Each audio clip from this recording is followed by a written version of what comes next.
কখনো ভেবেছো আজ থেকে প্রায় ২০০০ বছর আগে কেউ যদি বলে আমি এমন একটি যন্ত্র তৈরি করেছি যা দূরের ভূমিকম্পও আগে থেকে বুঝে ফেলতে পারে, তুমি হয়তো বিশ্বাসই করতে না। কিন্তু এই অবিশ্বাস্য কাজটি করেছিলেন এক অসাধারণ বিজ্ঞানী, ঝাং হেং।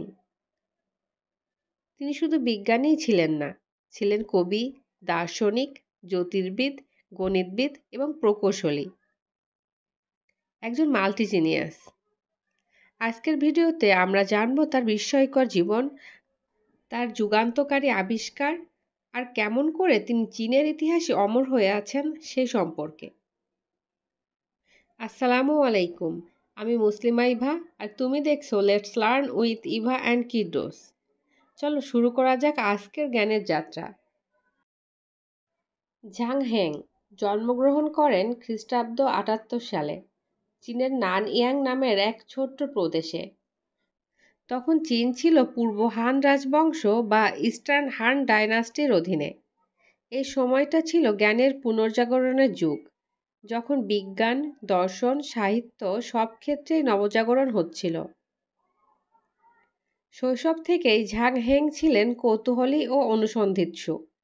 তিনি আকাশের তারা, চাঁদ, সূর্য সবকিছু গভীর মনোযোগ সহকারে পর্যবেক্ষণ করতেন। গ্রামের মানুষ তাকে ছোট দার্শনিক নামে ডাকত। তার পরিবার ধনী ছিল না, কিন্তু জ্ঞানের প্রতি তার অদম্য ভালোবাসা তাকে অন্যদের থেকে আলাদা করে তোলে।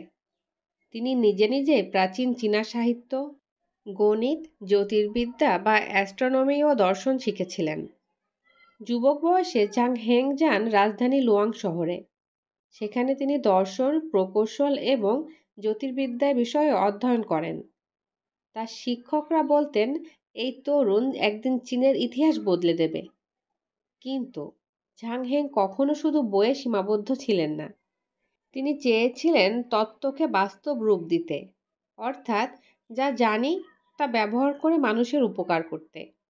এই চিন্তায় পরবর্তীতে তাকে পরিণত করে একজন অসাধারণ বিজ্ঞানী, আবিষ্কারক ও উদ্ভাবক হিসেবে।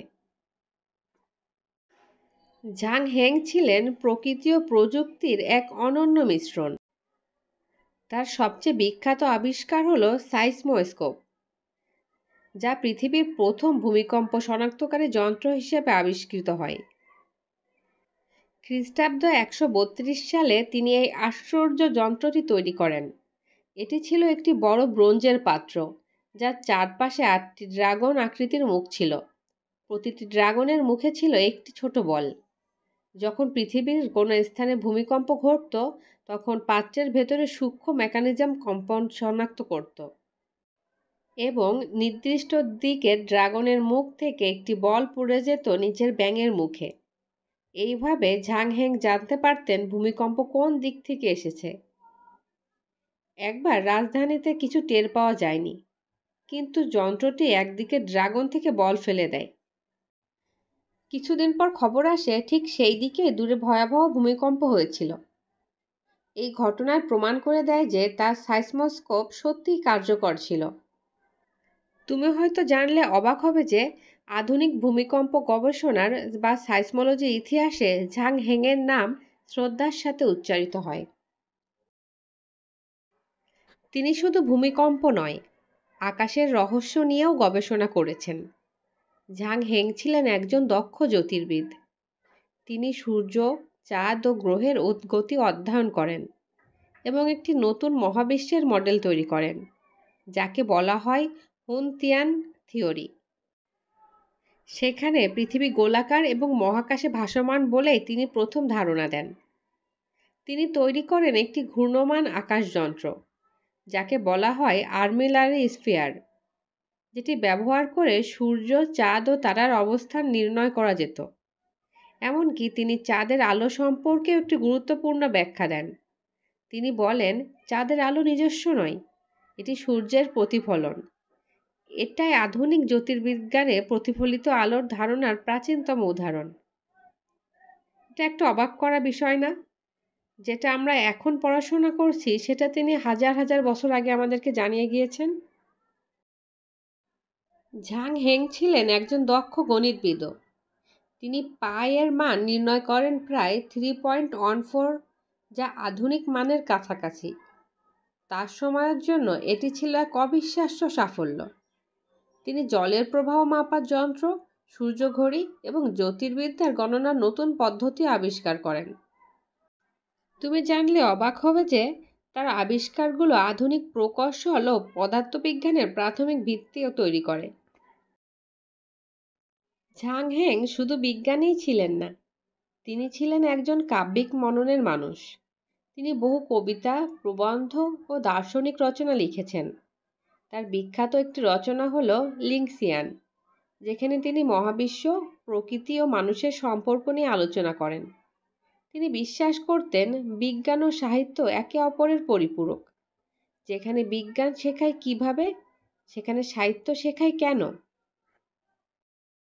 ঝাং হেং জীবনের শেষ ভাগে রাজসভায় উচ্চপদে কাজ করেন। তিনি ছিলেন গ্র্যান্ড অ্যাস্ট্রোনমার বা রাজজ্যোতির্বিদ এবং প্রকৌশল বিভাগের প্রধান। তবে রাজনীতি ও প্রশাসনের প্রতি তার আগ্রহ ছিল কম।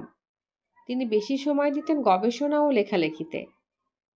খ্রিস্টাব্দ 139 সালে মাত্র 61 বছর বয়সে তিনি মৃত্যুবরণ করেন, কিন্তু তার রেখে যাওয়া বিজ্ঞান, জ্ঞান ও কবিতার ভাণ্ডার আজও অমলিন।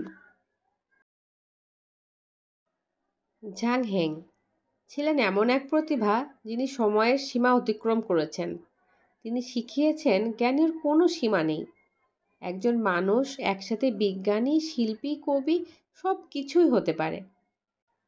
তার আবিষ্কার সাইসমোস্কোপ আজও আধুনিক বিজ্ঞানের অনুপ্রেরণা। তার চিন্তা আমাদের শেখায় কৌতূহলী জ্ঞানের প্রথম ধাপ।